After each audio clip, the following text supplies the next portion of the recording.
Si vous vous demandez quoi faire au jardin potager fin septembre, ne bougez pas, je vous montre ce que je fais.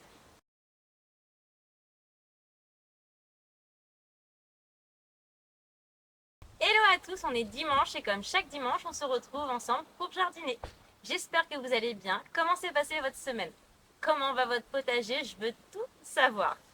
N'hésitez pas à me mettre toutes ces infos dans les commentaires. Aujourd'hui, dans cette vidéo, on va faire un focus sur les engrais verts. Je vous donnerai mes 8 raisons pour semer des engrais verts au potager. Pour notre plan plantation, on parlera du figuier. On va planter un figuier. Et en ce qui concerne le point entretien, on verra comment fabriquer un mulch nutritif. Et pour finir, le point récolte, je vous donnerai encore quelques recettes pour préparer des conserves ou préparer des plats avec les récoltes de vos légumes. Allez, c'est parti! On commence par le point semis. Alors, que peut-on semer fin septembre?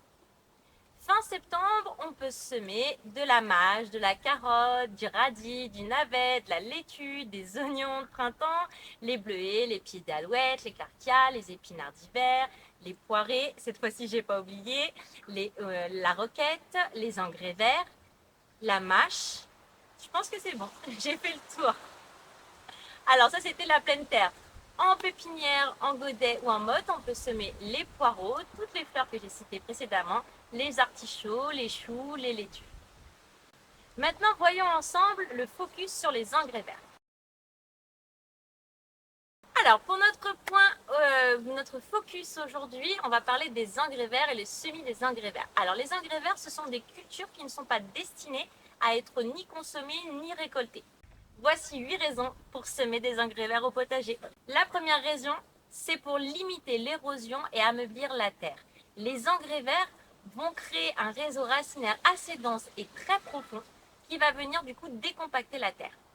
Ceux qui sont conseillés pour ce type d'action et pour agir en profondeur sont le radis fourragé, la moutarde blanche, la luzerne, le seigle et l'avoine. La deuxième raison, c'est que les engrais verts servent de couvert végétal pour le sol. Ça permet en fait à la terre d'être protégée du vent, du soleil, de la sécheresse, des passages des animaux. Donc vraiment, on protège la terre de cette manière-là. L'engrais vert qui est conseillé pour ce type d'utilité, c'est-à-dire couverture de la terre, est le trèfle. La troisième raison, c'est que les engrais verts vont permettre de diminuer le lessivage des sols.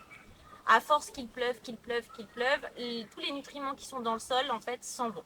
Et les engrais verts, grâce à leurs racines qui sont profondes, elles vont limiter la perte des minéraux. Donc elles vont attraper les minéraux qui sont dans la terre, elles vont les capturer et ensuite elles vont les rejeter par la suite. La quatrième raison de semer des engrais verts, c'est que ça permet de produire de la matière organique.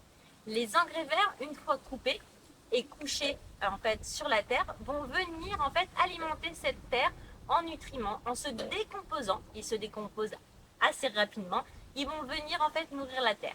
La cinquième raison, c'est que ça va permettre donc de fertiliser le sol et de nourrir les prochaines cultures. Alors, pour nourrir son sol en azote, il est conseillé de semer des fabacées ou des légumineuses comme les haricots, les petits pois, les trèfles. Et si on veut faire un apport, il y a un vent aujourd'hui, c'est incroyable. Si on veut nourrir notre sol en potassium, il est recommandé de semer les brassicacées. Donc, c'est-à-dire la moutarde, le colza, le radis fourragé, la caméline. Je crois que j'ai fait le tour, grosso modo. La sixième raison de semer des engrais verts, c'est ça aide à lutter contre les maladies du jardin. Les brassicacées, par exemple, comme la moutarde, le radis fourragé que je viens de citer, en fait, vont dégager des composés soufrés qui ont pour effet en fait d'agir un petit peu comme des antibiotiques naturels et de dépolluer la terre. D'ailleurs, cette variété de légumes, les brassicacées, qu'on va retrouver les choux, etc., ont le même effet sur le corps humain. La septième raison de semer des engrais, c'est pour limiter les mauvaises herbes. Les engrais verts vont agir, comme on a vu tout à l'heure, comme un couvert végétal, ce qui va soit empêcher, en fait, ils vont prendre la place des mauvaises herbes, soit en fait, ils vont limiter leur développement. Et enfin, la huitième raison de semer des engrais verts, ça permet de casser la semelle de labour. Vous savez, dans la terre, en fait, quand on laboure, que ce soit avec une machine à motoculteur ou même à la main, on a tendance à labourer toujours la même partie. Généralement, c'est 50 à 60 cm. Et donc, cette partie-là, en fait, elle est retournée. Mais à force de retourner cette partie-là, vous avez une partie qui est juste en dessous, qui s'appelle la semelle de labour, justement. Et elle, en fait, elle se tasse et elle est toute dure. Ce qui fait que la terre, en fait, les nutriments contenus dans la terre qui sont en dessous de la semelle de labour ne peut pas remonter à la surface dans l'espace où justement on a nos plantes qui en ont besoin. Voyons maintenant comment semer des engrais verts. Alors, tout d'abord, quand on sème des engrais verts, c'est bien de semer plusieurs variétés en même temps. Donc là, par exemple, on va semer de la moutarde blanche et de la luzerne flamande. Le fait de les semer ensemble va maximiser en fait vraiment tous les apports en nutriments que la terre pourrait avoir besoin. Comment on fait pour semer? C'est très simple, on va venir griffer la terre. On va venir semer à la volée. Donc on jette comme ça, on sème à la volée. Et après on va venir recouvrir en fait pareil de terre à la volée. On arrose pour bien tout plaquer. Là on n'a pas de problème, on peut arroser plus ou moins fort puisque si les graines se déplacent, c'est pas un souci. Encore une fois, on ne compte pas récolter en fait ces plantes. Donc on les sème à la volée, un peu de terre et on arrose. Une fois en fait qu'elles auront poussé, on n'a pas besoin d'éclaircir, on n'a besoin de rien faire, on les laisse pousser.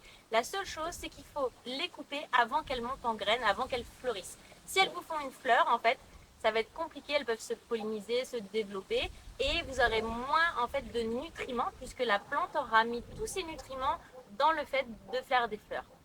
Donc, on va venir en fait les couper, on va les couper avant qu'elles fleurissent. On va les laisser sur le sol et on va recouvrir de paillage. Ça permettra de protéger en fait justement ces engrais verts qui vont se décomposer très rapidement. Donc s'ils sont en plein soleil ou en plein vent, ils risquent de sécher et en séchant, en fait, on risque de perdre certains nutriments. Donc on posera les engrais verts directement sur le sol, coupés, et on recouvrira de paille. Et en se décomposant, les engrais verts, en fait, vont donner des nutriments, ils vont donner de l'humus, ils vont donner de l'azote, ils vont donner du potassium. Et donc, ça nous permettra d'avoir une terre qui sera bien riche et qui permettra de continuer de produire et d'avoir beaucoup de rendement de légumes. Si on en met dans les parcelles, on peut en mettre des engrais verts dans les parcelles où il y a déjà des plants. Pas de souci, on procède de la même manière. On va venir déposer en fait donc les engrais verts qu'on a coupés dans les bacs. On va mettre la paille et si on a besoin de rajouter un plant, il faudra juste écarter légèrement, faire un trou et mettre notre plant. On fait attention à ce que les engrais verts et peu importe ce qu'on rajoute comme tonte de gazon, des choses comme ça ou même des fois le fumier, ne soient pas en contact en fait de la tige principale du plant. Par exemple, vous prenez le pied de tomate, on met autour du pied de tomate et on fait en sorte que ça ne touche pas le pied de tomate parce que certains engrais verts ou même de la pelouse, de la tonte de pelouse, etc. peuvent être très acides et venir abîmer la tige principale. Donc, dans ces cas-là, si vous mettez des engrais verts dans un bac, vous en mettez tout autour des plants. Cette année, si vous avez constaté pendant la saison, en fait, vous aviez des plants de légumes qui avaient des feuilles jaunes, qui avaient du mal à grandir, qui restaient très petits ou avec très peu de rendement, il est possible en fait que vous ayez en fait un déficit en azote. Et l'azote, en fait, c'est ce qui va permettre une croissance, qui va permettre à la plante de se développer correctement. L'azote est un élément essentiel pour la croissance et le rendement des plantes, car il est l'un des principaux constituants de la matière vivante. Donc s'il n'y a pas d'azote, il n'y a pas de matière vivante. Donc moi j'ai pu constater cette année qu'effectivement j'avais eu des carences en azote, que certains plants ne s'étaient pas développés correctement et j'avais un peu une teinte jaune sur certaines feuilles. Donc je vais devoir en fait faire un apport en azote. Donc je vais aussi semer des légumineuses comme engrais verts. Pourquoi les légumineuses en fait sont recommandées pour pouvoir soigner une carence en azote de la terre? Donc sur les racines, il y a des petits nodules, c'est des petites boules creuses, ça sert de réservoir. La plante va capter en fait l'azote qu'il y a dans l'atmosphère par des mécanismes, on va dire, d'échange.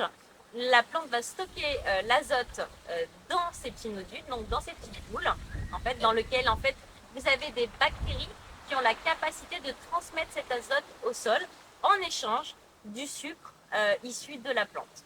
Donc ils font leur petit trafic entre donc, le nodule, la plante, etc. Ils font leurs échanges et la terre de manière à faire en sorte que l'azote qui est dans l'atmosphère se retrouve dans la terre. Donc cette relation, elle est vraiment gagnante-gagnante, c'est-à-dire que la terre, la plante, l'atmosphère, tout le monde travaille, tout le monde participe, et au final, ça nous permettra d'avoir des cultures et de bons rendements. Pour avoir de l'azote, vous pouvez semer en fait de la luzerne, des fèves, du lupin, du trèfle, de la vesque et des pois.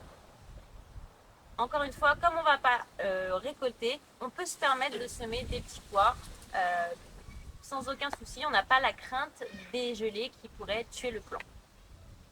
Et encore une fois, la coupe, on va dire grosso modo, du petit pois pour servir d'engrais vert, elle va intervenir plus ou moins au démarrage des premières gelées. Donc, on est pile poil dans le timing. Le choix des engrais verts que vous pouvez faire va s'effectuer aussi en fonction de votre sol et de la façon dont en fait il est constitué. C'est-à-dire, si vous avez un sol très calcaire, l'engrais vert qui va vous permettre de compenser cet effet calcaire, c'est par exemple la luzerne.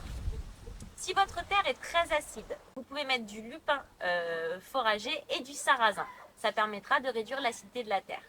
Si vous avez une terre lourde, on pense aux fèves, on pense au lupin bleu et on l'associe avec du seigle et de l'avoine. Oui, parce que le seigle et l'avoine, qui peuvent être des graminées ou des céréales, sont effectivement considérés comme des engrais verts puisqu'on ne va pas les récolter. Si votre sol est pauvre, vraiment très pauvre, plantez du sarrasin. Ça va vraiment rebooster tout ça. Et les engrais verts qui résistent au froid, vous avez la vesque d'hiver et le seigle. Donc là, si vraiment vous avez besoin de faire pousser ça pendant l'hiver et récolter au début du printemps pour pouvoir booster votre terre, vous pouvez le faire. Donc vous l'avez compris, semer des engrais verts, c'est vraiment une chose qui est comment dire, nécessaire, je dirais même primordiale pour régénérer notre sol, surtout quand on travaille en fait en bac. Alors attention tout de même, il y a certains engrais verts comme la moutarde qui peuvent attirer en fait malgré elles des ravageurs au potager. On l'a vécu cette saison. Donc on y va mollo sur la moutarde et si on peut, on la sème en fait le plus loin possible des futurs bacs qui pourraient accueillir des choux par exemple au printemps prochain. Passons maintenant au point plantation.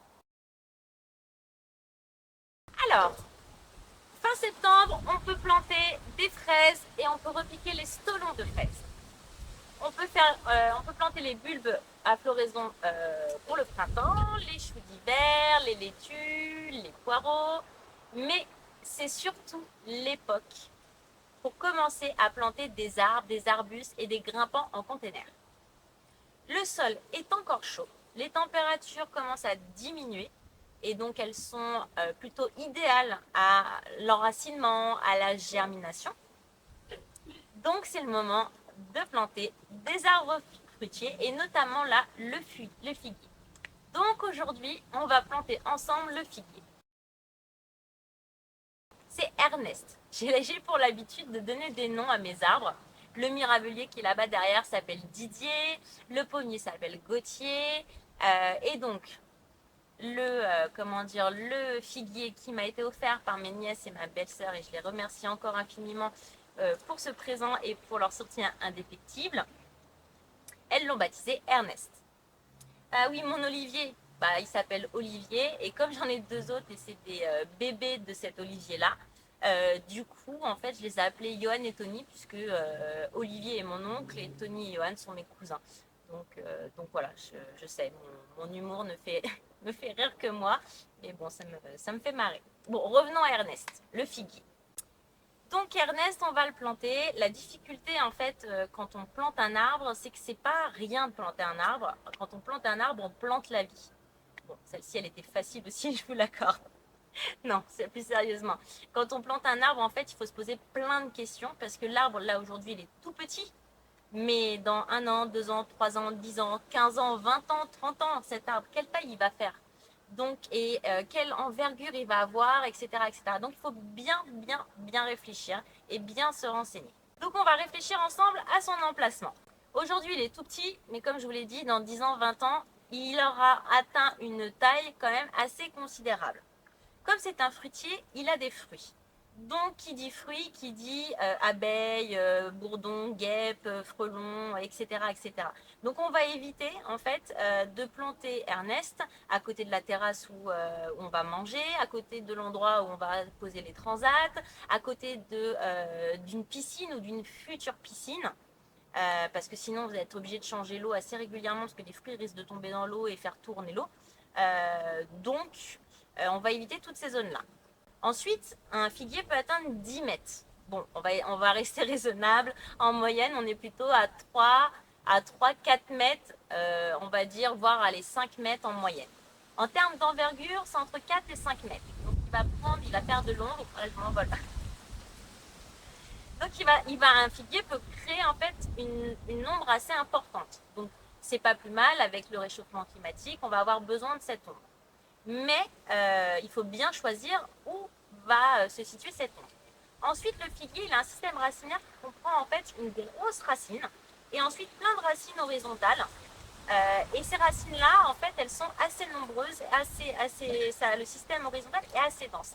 Et ils ont la capacité, en fait, de fragiliser un mur, d'endommager des canalisations ou des fosses septiques. Donc là, de la même manière, on va éviter de planter Ernest, en fait, près d'un mur, près de canalisation, si on sait qu'il y a des canalisations en dessous, aussi la fosse septique était là. Bon là, je n'ai pas de canalisation dans le jardin, j'ai juste le mur. Donc la taille et l'envergure du figuier dépend en fait de sa variété. Donc renseignez-vous en fonction de l'espace que vous avez. Moi j'ai un petit espace parce que mon jardin me sert à la fois, on va dire, sert à produire et sert aussi de loisir. Donc j'ai pas un espace de dingue pour planter des arbres. Donc j'ai une variété qui fera 3 mètres de hauteur et 3-4 mètres d'envergure. Donc c'est suffisamment nécessaire pour moi. Alors après, ne pensez pas que vous allez pouvoir tailler votre figuier pour le maintenir à une taille qui vous convienne. Parce que le figuier, en fait, quand il est taillé trop fort, il cicatrise très mal. Et donc, il risque de s'abîmer, il risque de ne pas vous donner de fruits et vous risquez même, en fait, de le faire mourir. Donc, on n'y pense même pas à se dire on va faire des grosses tailles une fois dans l'année pour réduire sa taille, non.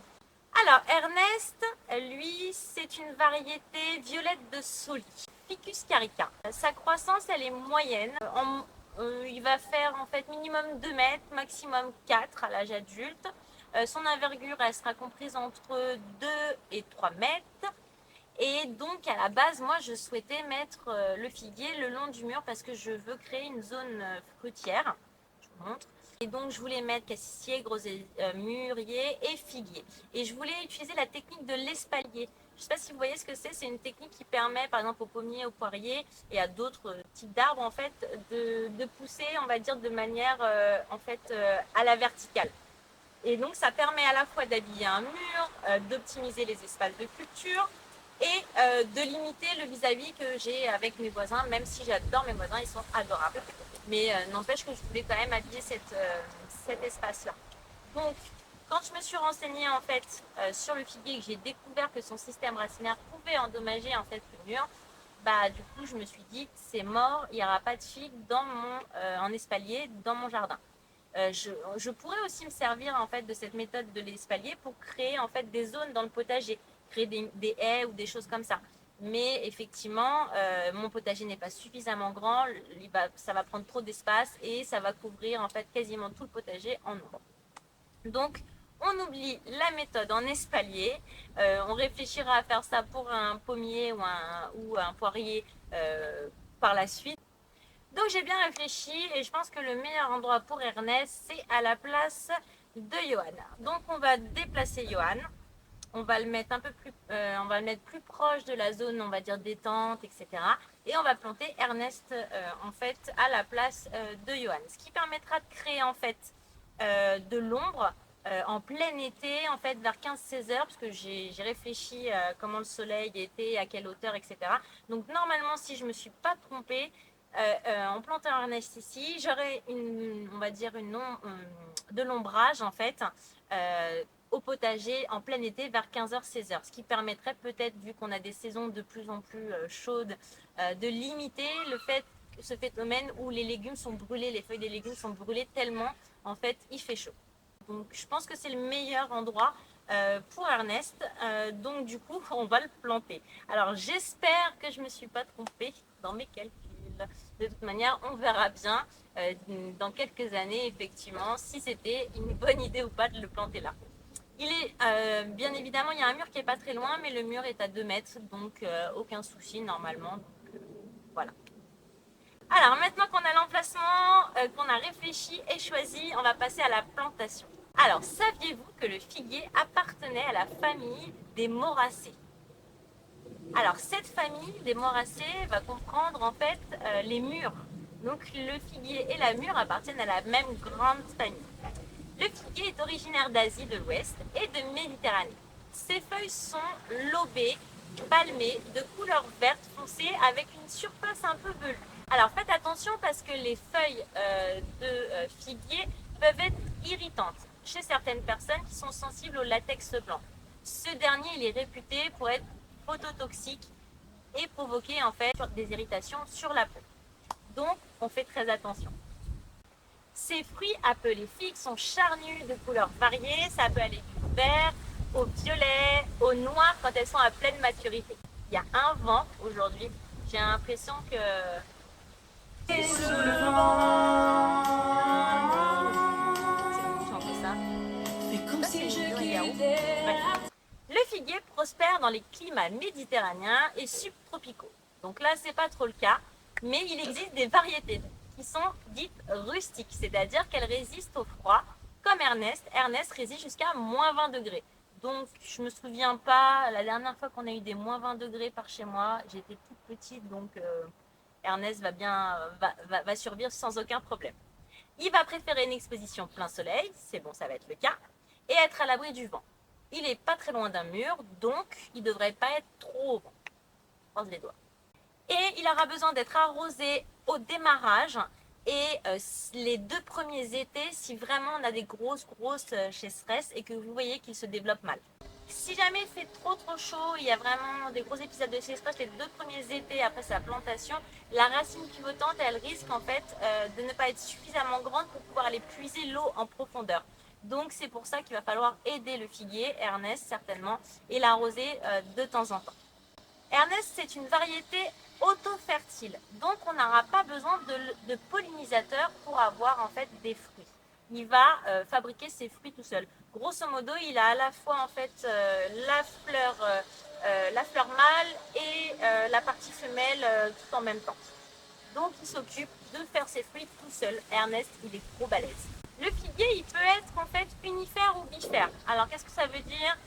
Unifère, ça veut dire qu'il va donner une seule récolte. Et donc ça va être le cas de certains figuiers, donnent généralement qu'une seule récolte en août ou en septembre, quel que soit le climat. Ernest, lui, est unifère, donc on aura des figues en août-septembre les années prochaines. Si votre figuier, ou si celui que vous avez choisi est bifère, il va donner 2 récoltes. Une première entre juin et juillet, avec souvent des figues qui sont pas nombreuses, mais qui sont très grosses. Puis, il va donner une deuxième récolte entre fin août et octobre. Et là, souvent, vous aurez de nombreuses figues, mais toutes petites. Ah, le vent! Le vent! C'est comme si je quittais.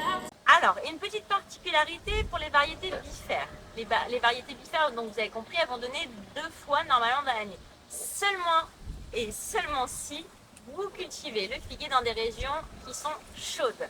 Car le figuier aura besoin en fait de pousser à partir de, on va dire, février, mars, avril. Donc par exemple, par chez moi, en fait, j'aurais pas, même s'il était bifère, j'aurais pas pu avoir 2 récoltes de figues.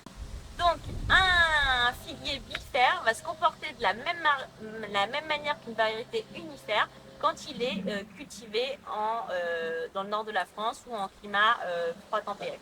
Alors, il est courant de ne pas avoir de fruits la première année de la plantation. Si c'est votre cas, et ce sera peut-être le mien aussi, ça peut signifier que votre figuier n'a pas encore bien développé son système racinaire. Et si c'est le cas, d'accord, il va falloir qu'on l'aide. Et si Ernest, je vois qu'il effectivement ne me donne pas de fruits la première année, je me dis il n'a pas assez de racines et je vais venir l'arroser régulièrement de manière à ce qu'il puisse développer ses racines. Si Ernest, la saison prochaine, me donne des fruits, mais que ces fruits n'arrivent pas à mourir et qu'ils tombent au sol avant même, comment dire, d'avoir fini de mûrir, dans ces cas-là, c'est soit j'ai pas assez de soleil, soit j'ai trop de vent, ou encore une fois, soit mes racines ne sont pas assez développées. Ou encore, le pire, ce serait qu'Ernest n'aime pas son emplacement. Le figuier, il se marcotte très très bien. Si vous voulez multiplier votre figuier que vous avez déjà dans votre potager, les figues sont incroyables. Vous pouvez le marcoter et vous pouvez utiliser la méthode du marcotage aérien. Vous savez, c'est le fait d'entourer, d'inciser une branche et d'entourer cette branche d'un sac dans lequel vous allez mettre du terreau et bien accrocher tout ça et attendre 2 mois que les racines prennent et après vous viendrez couper la branche. Alors, pour planter un figuier, c'est très simple. De manière générale, c'est la même méthode même pour les arbres. On va faire tremper la motte dans l'eau. Donc là, vous le voyez, moi j'ai commencé par faire mon trou et j'ai oublié de mettre la motte à tremper dans l'eau. Il a fallu du coup après que j'attende qu'elle trempe, etc. J'ai perdu du temps.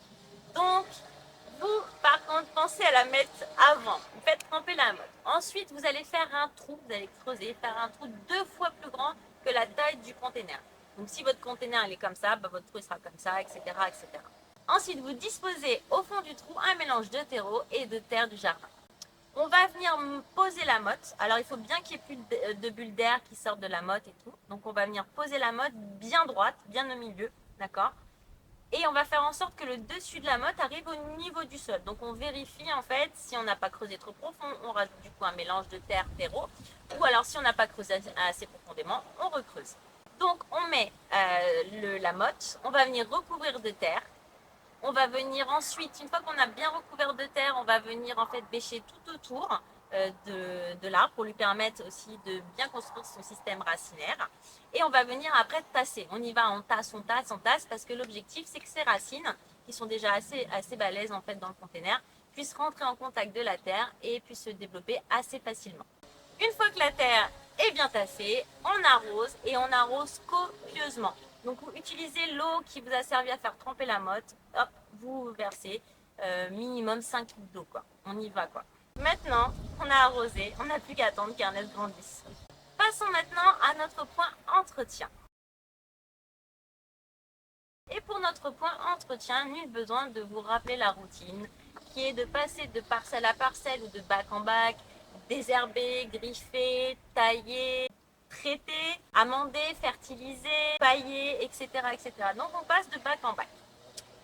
Ça, vous connaissez par cœur. Aujourd'hui, nous, ce qu'on va voir, c'est dans notre point d'entretien, comment on va fabriquer du mulch nutritif. Alors, qu'est-ce que c'est que ce truc encore, le mulch nutritif? Alors, ça se trouve, je le prononce mal. Ça s'écrit M-U-L-C-H, mulch. Voilà. Le mulch, en fait, c'est un paillage de matière dite vivante, c'est-à-dire humide, c'est-à-dire encore verte. Et ce mulch permet, ce paillage, d'apporter rapidement des nutriments au sol. Parce que notre objectif, encore une fois, c'est de régénérer le sol pour lui permettre de pouvoir continuer à nous donner de bons légumes. Donc, ce mulch va venir apporter des nutriments au sol, à la différence d'un paillage qu'on pourrait appeler classique, qui est composé de matières sèches, de matières mortes, comme la paille, le foin, les feuilles mortes. Et quand la matière est sèche, sa dégradation est beaucoup plus lente. En gros, le mulch nutritif, c'est un paillage qui vient booster vos plantes rapidement. Alors, comment on fabrique du mulch? C'est assez simple. On va venir récupérer toutes les plantes dites nutritives. Alors, vous avez l'ortie, la consoude, la bardane, la bourrache, le pissenlit, la prêle, la fougère, l'achille et millefeuille. Après, vous pouvez rajouter des épinards, du persil, de la mélisse, de la menthe citronnée, etc., etc. Toutes les plantes qui vont être riches en nutriments et qui vont pouvoir nourrir le sol tout simplement. Une fois qu'on a récolté tout ça, on va venir couper très finement en fait toutes ces plantes. Donc on les coupe au ciseau, au sécateur, comme vous voulez, mais vous essayez de les couper le plus finement possible. Comme ça, les nutriments sont encore plus disponibles, encore plus rapidement. On va venir déposer ce mélange. L'idéal, en fait, c'est d'en déposer, on va dire, dans les bacs, les parcelles, d'en déposer en fait une épaisseur de 5 cm. Je dois faire ça, non? Comme ça. Donc une épaisseur de 5 cm. Et par-dessus en fait ce mulch, on va venir arroser.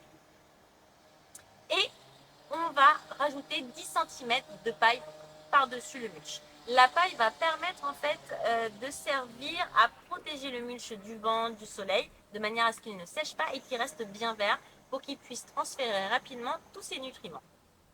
Alors si jamais en fait vous avez déjà des plants dans le bac, mais vous pouvez quand même booster ce bac là, vous mettez le mulch autour du plant, d'accord? On fait en sorte que le mulch ne touche pas le plant parce qu'il pourrait être trop acide pour certaines plantes et venir abîmer le plant. Donc voilà pour le mulch qui est donc un paillage qui va vous permettre de booster la terre pour les prochaines récoltes. Maintenant le point récolte.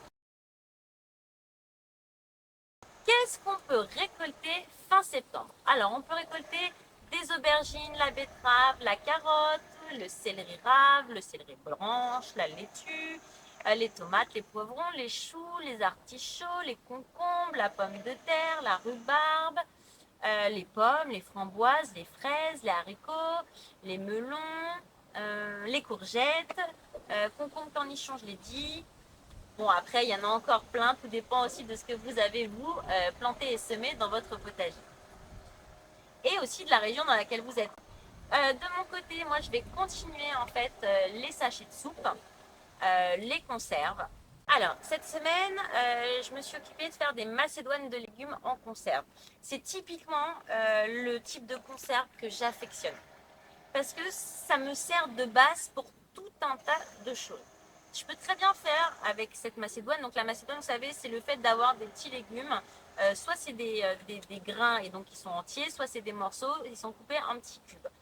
Donc ce mélange de légumes que je mets en conserve me permet soit faire de macédoine classique, et c'est-à-dire je vais venir rajouter en fait de la mayonnaise maison, soit je vais l'incorporer dans des quiches ou dans des tartes salées, dans des cakes. Je peux même faire des omelettes avec. Donc en fait, pour moi, c'est vraiment le type comment dire, d'aliment qui me va parfaitement. Quand on finit tard et qu'on va rentrer sous les coups de 19 heures du travail, vous ouvrez votre conserve, vous cassez 5, 6, 8 œufs, 10 œufs, j'en sais rien, vous faites une omelette et vous avez donc les protéines, vous avez les légumes, vous rajoutez un laitage, etc. ou même un peu de fromage sur votre omelette et vous avez un repas qui est tout à fait gourmand, qui a du goût et qui est très équilibré et qui permettra à votre corps de pouvoir fabriquer tous les éléments dont il a besoin pour vous maintenir en bonne santé. Donc voilà, c'est vraiment ce type de choses, c'est vraiment l'idéal quand on a le temps en amont de préparer ça. Ça fait gagner un temps fou le soir et on continue de manger sainement et de manière équilibrée même quand on a des emplois du temps surchargés. Comme on est en ce moment dans la récolte des pommes et des poires, je vais commencer à faire des compotes. Et ce qui est intéressant avec ces pommes, c'est qu'elles peuvent servir plusieurs fois. Elles ont plusieurs utilités et donc on va voir en fait comment. Donc si je fais une compote par exemple, pareil, une compote de pommes, elle peut me servir de base pour faire une compote, manger une compote classique, elle peut me servir pour faire une tarte, elle peut me servir pour faire des feuilletés, des chaussons pommes, des choses comme ça. Et même, elle peut me servir à accompagner un plat de boudin noir, par exemple pour cet hiver. Donc je vous mets la recette de la compote pomme-poire que vous avez juste là. Vous pouvez bien sûr la customiser comme vous voulez, suivant vos envies. Moi je mets du sirop d'érable en fait à la place du sucre parce que le sirop d'érable est moins calorique. Il a ce qu'on appelle un index glycémique qui est plus faible que le sucre classique. Et par contre, il a un pouvoir sucrant supérieur. Donc, on a besoin de mettre moins de sirop, enfin moins de sirop d'érable que de sucre. Et en plus, sans vous parler que le sirop d'érable, il est riche en antioxydants, il contient du potassium, du calcium, du manganèse, du zinc et de la vitamine B. Alors, c'est des petites quantités, mais tout est bon à prendre en nutriments pour le corps. Et en plus, le sirop d'érable, ça a quand même un côté assez gourmand. Et le sucre qu'il y a dedans, en fait, pourra faire fonctionner correctement votre cerveau et vos cellules sanguines. Mais on reste raisonnable, ça reste du sucre quand même. Donc après, vous pouvez donc changer, enlever le sirop d'érable et mettre du sucre pour mettre plus de sucre que le poids de sirop d'érable. Vous pouvez mettre des épices, de la cannelle, enfin les 4 épices aussi. Vous pouvez faire des compotes comme ça. Donc allez-y, de la vanille, faites ce que vous voulez. Comme on a épluché les pommes, en fait, et les poires, on va pouvoir faire du vinaigre avec. Est-ce que ça vous est déjà arrivé? Est-ce que vous avez déjà fait votre propre vinaigre de pommes? Et bien là, si jamais ce n'est pas le cas, vous allez pouvoir le faire. Donc je vous propose une recette qui va vous permettre de recycler en fait vos pelures de pommes et de poires pour les transformer en vinaigre. Pour ça, on va faire macérer en fait ces pelures dans un mélange d'eau, de sucre. Et là, après, vous pourrez commencer à déguster au bout de 2 mois de fermentation. Moi, je vous conseille de laisser fermenter 3 mois au total et de commencer à déguster votre vinaigre de pommes et de poire. Donc si jamais vous testez la recette, n'hésitez pas dans 3 mois, quand vous l'aurez dégusté, à me dire en fait comment vous avez trouvé votre propre vinaigre de pommes poire. Alors, avec les épluchures aussi, on peut faire autre chose. Vous pouvez les faire sécher. Moi, c'est ce que je fais aussi. Je fais sécher les épluchures de pommes et de poires et je m'en sers en fait en infusion. Alors, pour les faire sécher, soit vous prenez le déshydrateur, soit vous pouvez les mettre au four. Maximum 100 degrés, on va dire pendant 1 heure. Si le mieux, c'est quand même 60 degrés à peu près. Et là, vous faudra mettre 2 heures, 2 heures et demie à chaleur tournante. Grosso modo, mais vous surveillez quand vous voyez que c'est assez sec. Dans ces cas-là, vous pouvez le retirer. C'est des indications de temps. Après, mon four à moi est vieux, il déconne, donc ça se trouve, moi je règle à 180, à 80 ou à 60 et en fait, ça ne fait pas le même résultat chez vous. Donc, surveillez au début quand vous commencez à sécher des choses au four. Ça vous permettra en fait d'adapter en fait les recettes à vos équipements à vous. Donc une fois que vous avez fait sécher en fait donc les pelures, vous pouvez les mettre dans une boîte hermétique, un sachet de craft, et venir faire en fait des tisanes avec les pelures de pommes. Donc ça va donner un goût de pomme à votre tisane, c'est très agréable. Vous pouvez aussi, moi ça m'arrive, j'en mets dans des petits sachets en tissu et je mets le sachet en tissu dans le bain. Ça donne une odeur de pomme à votre bain, ça relaxe et en fait l'odeur de pomme va envoyer à votre cerveau un message qui va dire grosso modo tu kiffes, c'est génial, tu es en train de te relaxer. Donc c'est un effet un peu relaxant, cette odeur de pomme dans le bain. Donc n'hésitez pas, mettez vos pelures séchées dans votre bain, vous allez voir, vous allez ressortir tout relaxé. C'est aussi ça que je trouve passionnant avec le jardinage, c'est que cela ne s'arrête pas à la récolte. On a la transformation, ça va à l'infini en fonction de nos inspirations, nos envies, nos humeurs. Et donc ça, c'est vraiment passionnant, je trouve ça passionnant. On a planté des toutes petites graines minuscules comme ça, toutes petites, et on en a fait des légumes. Et ces légumes ou ces fruits, on les transforme, ça finit dans notre assiette. Et après, ça finit dans notre corps et ça nous permet de nous garantir en pleine santé. Moi, je trouve ça hallucinant, ça me passionne. Donc aujourd'hui, pour la vidéo, j'ai pas de chance. J'ai mes voisins qui font des travaux, j'ai les enfants des voisins qui crient partout, sans compter le train, les avions comme d'habitude, et le vent. Donc j'espère vraiment que en termes d'audio, vous allez bien m'entendre, que ça va pas être, comment dire, trop une tannée à m'écouter. Sinon, j'en suis vraiment désolée. Donc voilà, la vidéo touche à sa fin. Je vais vous laisser avec un petit tour du potager. N'oubliez pas de liker, ça m'encourage, ça évite que j'ai envie de jeter mon ordinateur au moment où je fais le montage. Je me dis non, tu peux pas craquer Lulu. Continue, n'abandonne pas, parce que des fois c'est très compliqué ces montages. Là, j'imagine même pas le montage de la mort entre tous les bruits, de tout ce qui se passe autour aujourd'hui. Je sais pas s'ils ont décidé de... Ouais, je sais pas, c'est le bazar. Donc voilà, j'en profite aussi pour vous remercier pour votre fidélité toutes ces semaines. Merci beaucoup. En attendant la prochaine vidéo, prenez soin de vous et surtout, n'oubliez pas, faites de votre alimentation votre première médecine. Ciao, ciao!